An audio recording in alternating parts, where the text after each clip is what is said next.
कि महाराज ये पूजा नहीं करती। मैं इसको कहता हूं कि तू पूजा कर और ये पूजा नहीं करती। तो मैंने उसको कहा कि बहन जी आप पूजा क्यों नहीं करते? ये आपके पति आपको कोई बुरी बात तो कहते नहीं, भगवान की पूजा भगवान की सेवा करने की बात कहते हैं, तो आप फिर पूजा क्यों नहीं करते? तो उसने कहा कि महाराज मैं पूजा क्या करूं? मैं जब पूजन करने बैठती हूं तो भगवान और पूजा और सामग्री और जो सब कुछ वैसे ही रखा रह जाता है और मेरा ध्यान लग जाता है। मेरा फिर जो कुछ भी चलता है अंतर में अपने आप ही चलता है। मुझे ये सब कुछ करने की आवश्यकता ही नहीं पड़ती।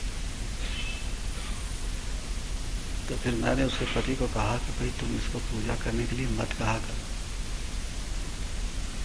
तुम अपनी अवस्था के अनुसार इसको पूजा करने की बात कहते हो, लेकिन इसकी अवस्था और है। अब ये बाह्य पूजा कि ना तो इसको आवश्यकता है और ना इससे हो सकती है। जिन लोगों को बाह्य पूजा की अभी आवश्यकता है उनको अवश्य करनी चाहिए, अपनी श्रद्धा के अनुसार, अपनी भावना के अनुसार। जिस भी प्रकार की वो पूजा करना चाहें उस प्रकार की पूजा उनको अवश्य करनी चाहिए। किंतु जिनकी आंतरिक पूजा आरंभ हो जाती है और उनका ध्यान अंतर की ओर अपने आप चला जाता है, उनका फिर बाहर का सब अपने आप छूट जाता है। फिर वो छोड़ने की आवश्यकता नहीं। इस जगत को आपको छोड़ने की आवश्यकता है ही नहीं, जगत अपने आप छूट जाएगा। पूजा बाह्य उपासना इत्यादि भी छोड़ने की आवश्यकता नहीं, अपने आप यथा समय छूटता चला जाएगा और आंतरिक उपासना आंतरिक पूजा अपने आप आरंभ हो जाएगी। चरण सिंहासन हृदय विराजे, अंतर ही पूजा भी होवत, अंतर ग्रहण करे पादोदक। वो चरणामृत भी अंतर में ही ग्रहण करता है। और चरणामृत क्या है? जब चरण शक्ति है तो उसका चरणामृत शक्ति का गुण आनंद। जो आनंद उसको प्राप्त होता है, जिस आनंद में वो मस्त रहता है, वही उसको चरणामृत प्राप्त होता है। तो जो चरणामृत वो पाता है वो हम नहीं पा सकते, क्योंकि हम तो अभी बाह्य उपासना बाह्य पूजा में है। तो जितना हमारी पूजा का स्तर बाह्य होगा, भौतिक होगा, उतने आनंद की अनुभूति कम होगी। और जितना अंतर्मुखी होता चला जाएगा उतना बाहर का मिश्रण उसमें से कम होता जाएगा और उतना आनंद की अनुभूति अधिक से अधिक बढ़ती जाएगी। अंतर ग्रहण करे पादोदक, मन आनंदित भाव भक्ति से। उसका मन भाव से और भक्ति से सदैव आनंदित बना रहता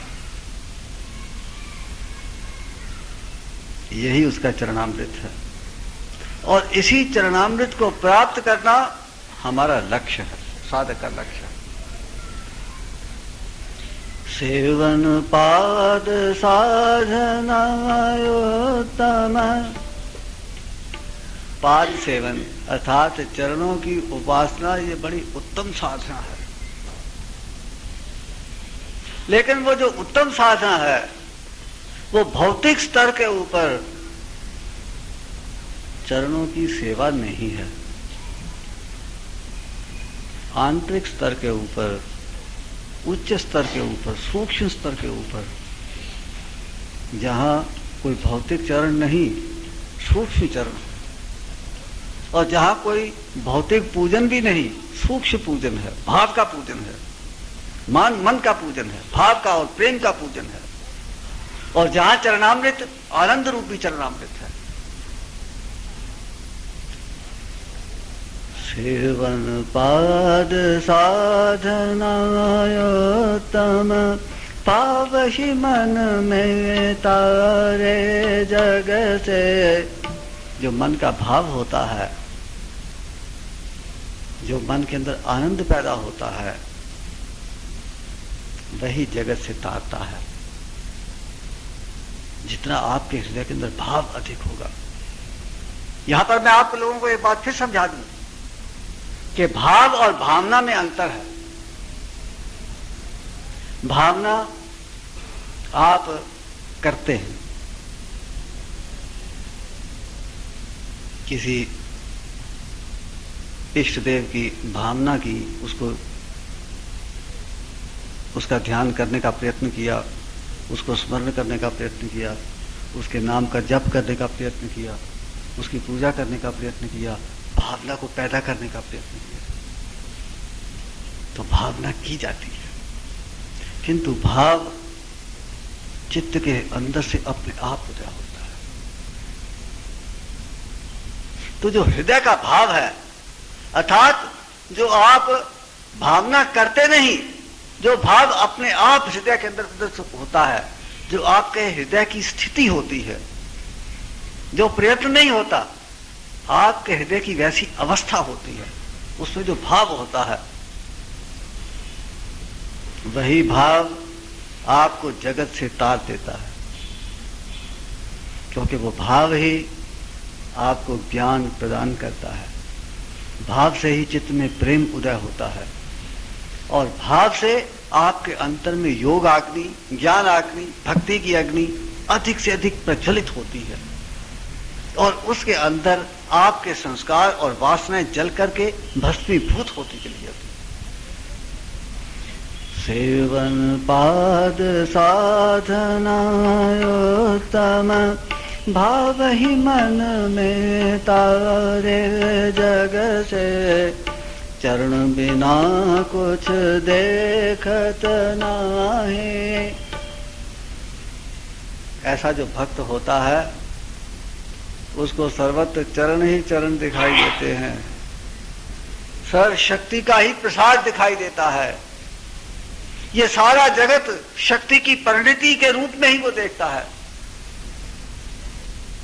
ये सारा जगत, ये दृश्यमान जगत, कहीं आपको मकान दिखाई देते हैं, कई तरह तरह के जीव दिखाई देते हैं, दृश्य दिखाई देती हैं, कई वस्तुएं पदार्थ दिखाई देते हैं। ये सब है तो शक्ति का ही खेल। तो यदि आप इस नाम रूपात्मक जगत के नानात्व के नीचे उतर करके देखें कि इनका आधार क्या है,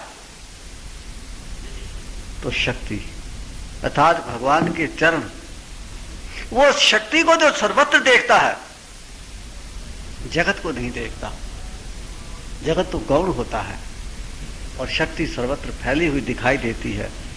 चरण बिना कछ देखत नाही, चरण से रख भाव भक्ति से। फिर उस शक्ति को, उन चरणों को वो अपने हृदय में बड़ी भाव और भक्ति से स्थापित करता है, उनको रखता है, उनका स्मरण बना रहता है, उनका आनंद बना रहता है, उनके प्रति प्रेम का भाव बना रहता है। तीर्थ शिवोम भक्त जो साचा, राखे माथा चरण नवाए। जो सच्चा भक्त होता है वो अपना माथा हमेशा नवा करके रखता है, नीचा करके रखता है। क्या मतलब इसका? उसमें अहंकार नहीं होता। अहंकार जीव में होता है, शक्ति में अहंकार नहीं। जितना आपका जीवत्व भाव अधिक होगा उतना आप में अहंकार अधिक होगा, और जितना अहंकार अधिक होगा उतने काम, क्रोध, लोभ इत्यादि विकार आप में अधिक होंगे। ये तो एक निश्चित बात है कि जितना आपके अंदर जीव भाव प्रगाढ़ होगा उतना आप में अहंकार अधिक होगा, उतने विकार अधिक। यदि आपने अपना अहम अपने चित्त में से उठा करके और चरणों के अर्पण कर दिया, शक्ति के अंदर स्थापित कर दिया, और शक्ति में अहंकार नहीं, इसलिए आपके चित्त के अंदर, आपके अहम के अंदर भी अहम तो होगा लेकिन अहंकार नहीं। आपका अहम शुद्ध हो जाएगा। जो शुद्ध अहम होता है वो जब अपने चित्त में दृष्टिपात करता है, वो अपने अंतर में, अपने चित्त में देखता है, तो उसे शक्ति के दर्शन होते हैं। संस्कारों के नहीं, विकारों के नहीं, वासनाओं के नहीं, चित्त के नहीं, मन और बुद्धि के नहीं, उसको अपने चित्त के अंदर शक्ति दिखाई देती है। उसे अपने चित्त के अंदर भी शक्ति दिखाई देती है, और बाहर जगत में भी जब वो देखता है तो वहां भी उसे शक्ति की सर्वव्यापकता ही दिखाई देती है। तीर्थ शिवो मम भक्त जो साचा राखे माथा चरण नवाए। जो ऐसा भक्त है जिसने अपने अहम को अपने चित्त में से उठा करके और शक्ति के अंदर स्थापित कर दिया है, वही भक्त सच्चा भक्त है। मैंने कई दिन पहले आपको एक बात कही थी समर्थ रामदास की। समर्थ रामदास ने कहा कि भक्त कौन है? उत्तर दिया कि जो विभक्त नहीं है। तो विभक्त क्या है? जब आपका अहम आपके चित्त में स्थापित है, अर्थात आप समष्टि चेतना से व्यष्टि चेतना में आ गए, जो सामूहिक एक सारी फैली हुई एक शक्ति है, उस सारी फैली हुई एक शक्ति में कलेक्टिव जो एनर्जी है, उसमें से आपने इंडिविजुअल एनर्जी अर्थात व्यष्टि एक जीव के अंदर आप आ गए, सीमा के अंदर आ गए। आपने उसकी अनंतता को छोड़ करके और सीमाबद्ध हो गए। चित्त के अंदर आने का मतलब यह है, चित्त में आने का मतलब यह है कि उस असीम शक्ति से अपने आप को हटा करके और सीमा वाली शक्ति, जो सीमा सहित शक्ति है, जो ससीम है, उस ससीम शक्ति के अंदर अपने आप को स्थापित कर देना, ये चित्त के अंदर आने का अर्थ है। तो जितना आप चित्त के अंदर आएंगे उतना विभाजन, उतना जगत के अंदर नानात्व, जगत के अंदर भिन्नत्व, जगत के अंदर सत्यत्व, जगत के अंदर नित्यत्व।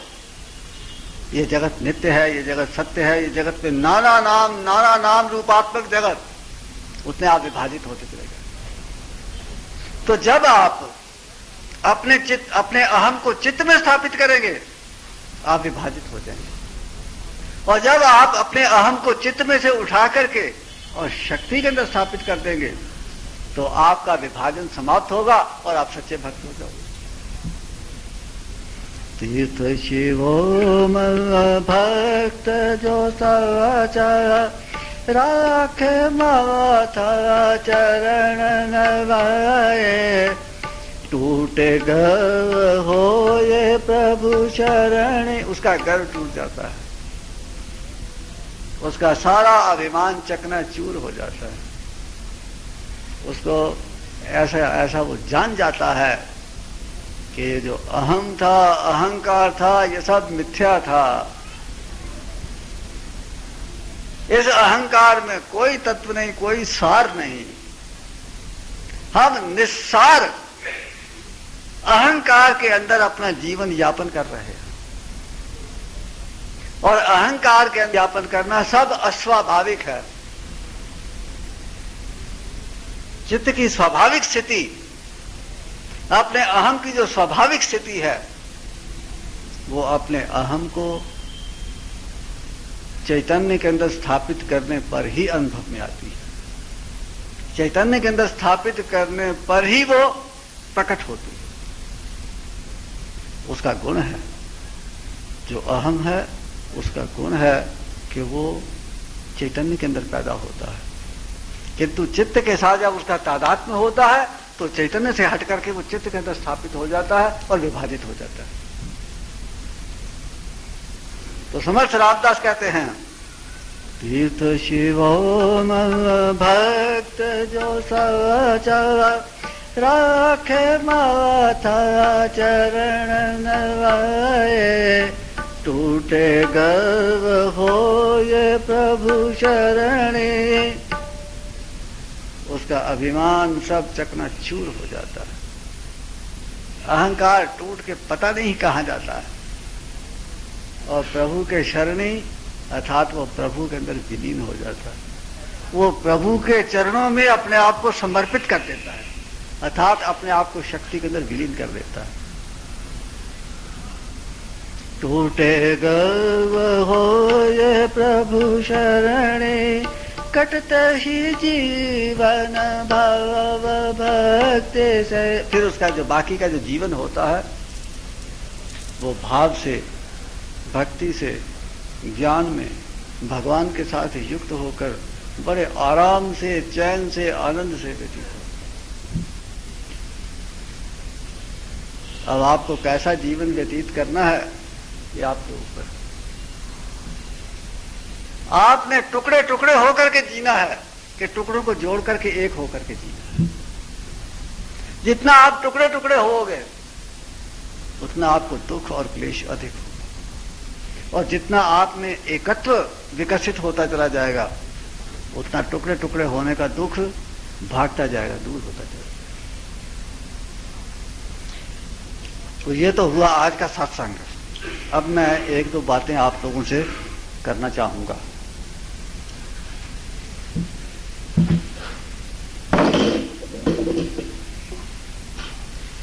सबसे पहली बात तो यह है,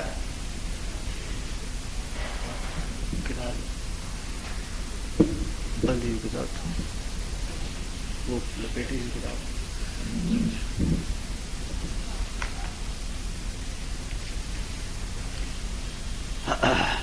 आप आइए।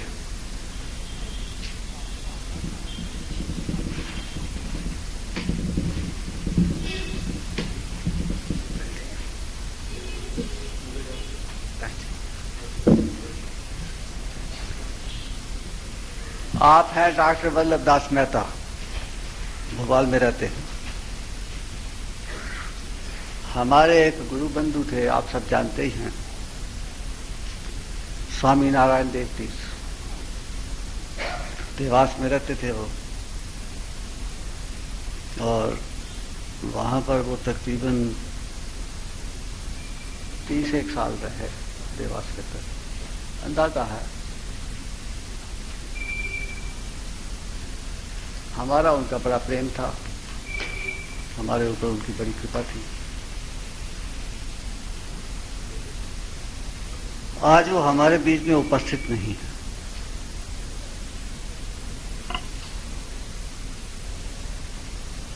तो डॉक्टर वल्लभ दास मेहता ने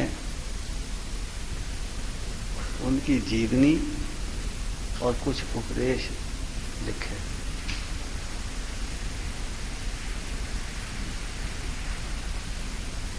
इन्होंने हमसे थोड़ा कहा कि आप भी कुछ लिखिए, तो हमने 1-2-4 पेज की एक छोटी सी भूमिका लिख दी। तो वो पुस्तक छप गई। तो उसका विमोचन मैं आप लोगों के सामने करता हूं।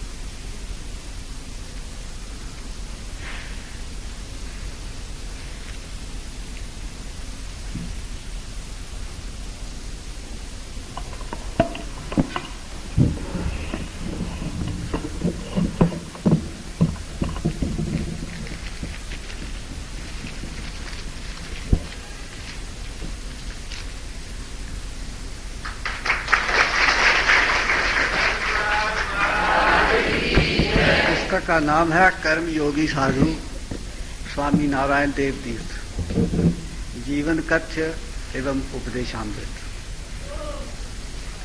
और इसका मूल्य है 30 रुपए, 20 रुपए मूल्य है इसका, 20 रुपए 20। और प्रकाशक नारायण कुटी देवास। और इसकी छपाई और सब बढ़िया है। अभी सारी तो मैंने नहीं पढ़ी, इसलिए ये कह नहीं सकता कि अशुद्धि यहाँ है कि नहीं है, वो मुझे पता नहीं, किंतु वैसे देखने से इसकी सफाई, इसकी जो छपाई है वो काफ़ी सुंदर है। तो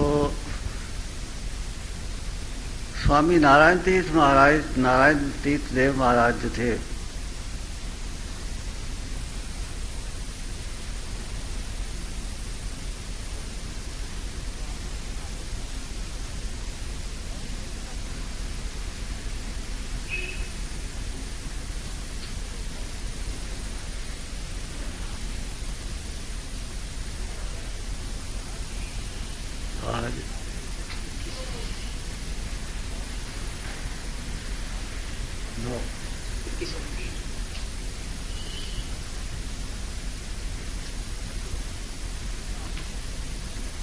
तो स्वामी नारायण देव तीर्थ महाराज काफी अच्छे महात्मा थे। कर्म के अंदर, कर्म की शुद्धि के अंदर उनका विशेष लक्ष्य था। टाइम के बड़े पाबंद, समय बिगाड़ेंगे नहीं, बड़े त्यागी। मुझे उनके जीवन की एक घटना अंतिम समय से थोड़ा सा पहले की है। उस समय उनका स्वास्थ्य काफी बिगड़ा हुआ था। तो देवास के अंदर कहीं पर वो बाहर, आश्रम में नहीं, बाहर कहीं पर वो भागवत की कथा कर रहे थे। तो उनका स्वास्थ्य काफी कमजोर था, काफी बुखार था उनको, और चलना फिरना भी मुश्किल था।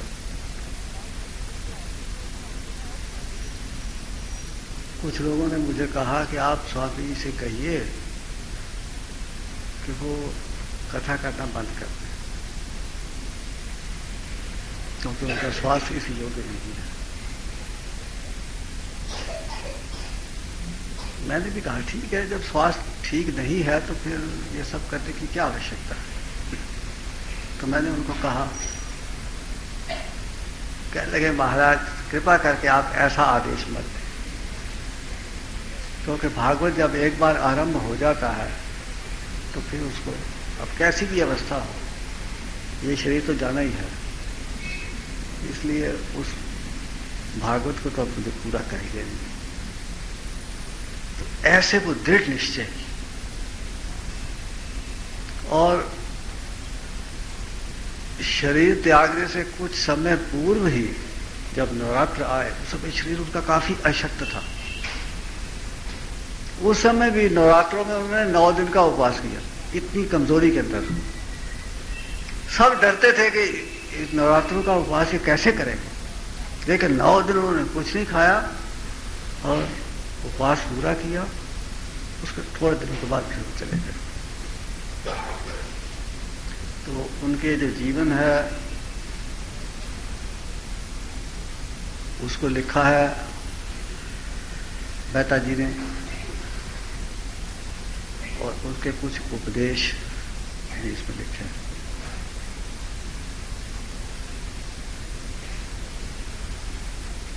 पुस्तक इस योग्य है कि उसको पढ़ा जाए, उसको रखा जाए अपने घर में और उससे लाभ उठाया जाए। एक बात तो ये हो गई। दूसरी बात यह है कि आप सबको पता ही है कि मैं यहां हमेशा तो रहने वाला नहीं, और यहाँ मैं 1-1.5 महीना ही और हूँ, ऐसा मैं कई बार कह चुका हूँ।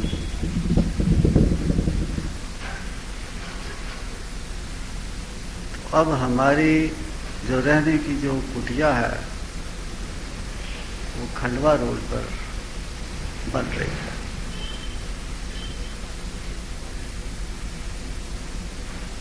और अक्टूबर के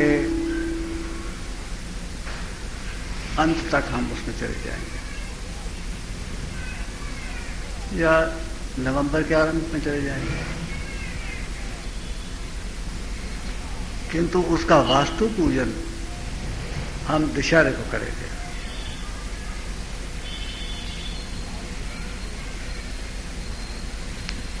तो आप सब लोग उस वास्तु पूजन में निमंत्रित हैं, सादर और सप्रेम।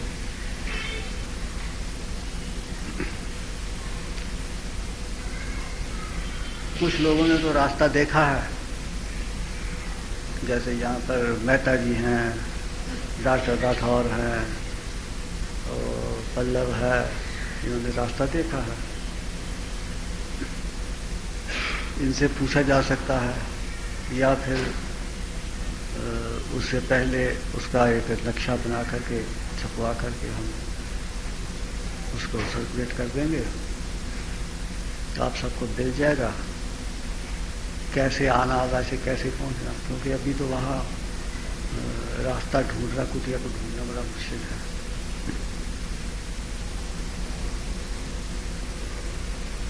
तो आप सब लोग वहाँ पूजन होगा, आइए, क्योंकि हमारे जीवन का शायद ये अंतिम फंक्शन है। इसके बाद फिर हम कोई फंक्शन नहीं करेंगे और किसी फंक्शन के अंदर हम सम्मिलित नहीं होंगे।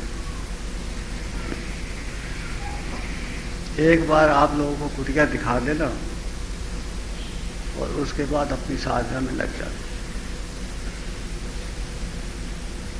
फिर तो कभी कभार कोई दिन हुआ तो आप लोगों से मिल लिया, सिर्फ फंक्शन नहीं, कोई उत्सव में नहीं। जैसे गुरु पूर्णिमा हुई तो एक बार 1 घंटे 2 घंटे 3 घंटे के लिए आप लोगों से मिल लिया, या गुरु महाराज का जन्मदिन है, ऐसे साल में 2-3 बार आप लोगों से थोड़ी देर के लिए आके मिल लिया करेंगे। और नहीं तो हम अपनी साधना में वहाँ जाके साधन में, भजन में, जप में या कुछ लिखने में उसमें लग जाएंगे। तो ये हमारे जीवन का अंतिम एक फंक्शन के रूप में है। भंडारा है, पूजन है, थोड़ा कुछ शायद कुछ कोई भजन भी होंगे, कुछ मैं कहूँगा भी, तो वो फंक्शन जैसा हो जाएगा, अच्छा बड़ा फंक्शन होगा।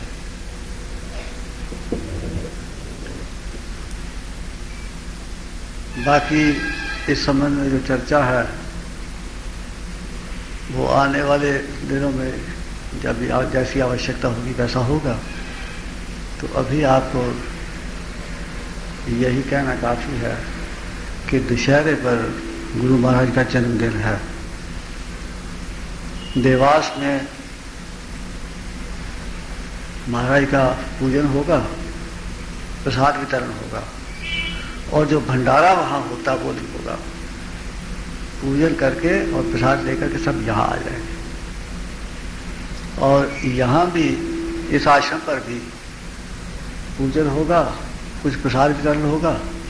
तो जो लोग यहाँ होंगे वो यहाँ से वहाँ चले जाएंगे, और जो वहाँ होंगे वो तो वहाँ होंगे ही होंगे। बाहर से जो लोग आएंगे उनकी जैसी व्यवस्था होगी वो तो एक अलग विषय है, क्योंकि यहाँ हमारे पास तो कोई व्यवस्था है नहीं, सारी व्यवस्था तो देवास में है।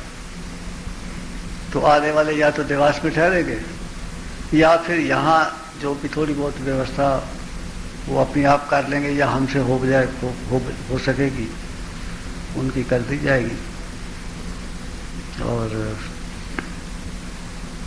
जितनों की भी व्यवस्था हो गई तो यहाँ ठहर जाएंगे। 2 बातें। तीसरी बात यह है कि कल हमारे गुरु महाराज की पुण्यतिथि है। ये हमारे लिए तो बड़ा भारी दिन है, दुनिया के लिए जैसा भी हो, लेकिन हम लोग जो स्वामी विष्णुतीर्थ महाराज के शिष्य हैं उनके लिए उनकी जन्मतिथि एक विशेष महत्व रखती है। तो अब तक तो ये होता रहा कि पुण्यतिथि देवास में होती थी और यहाँ के लोग देवास चले जाते थे। अब की बार भी देवास में तो पुण्यतिथि जैसे होती है वैसे होगी ही, किंतु यहाँ से लोग कितने जाएंगे वो पता नहीं, क्योंकि अब की बार मैं देवास में नहीं हूँ, मैं यहाँ हूँ।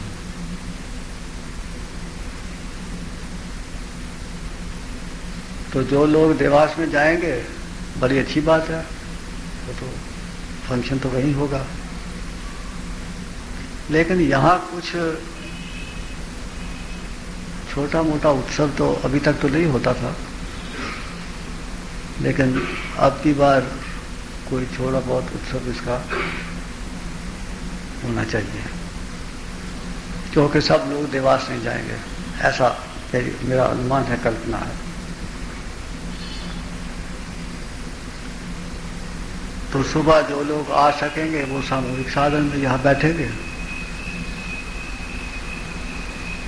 7-1 बजे अभिषेक होगा,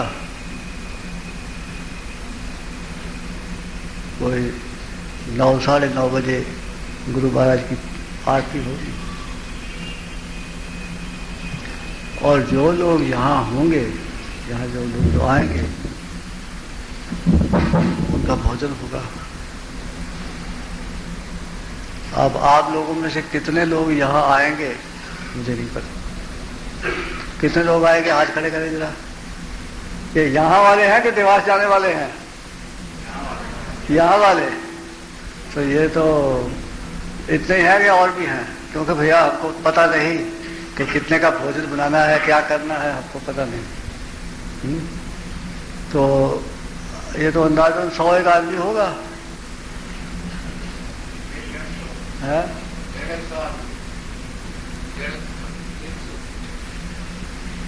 तो खैर 100-1 ये है, 100-1 और समझ लो, 100-150 लोग और समझ लो।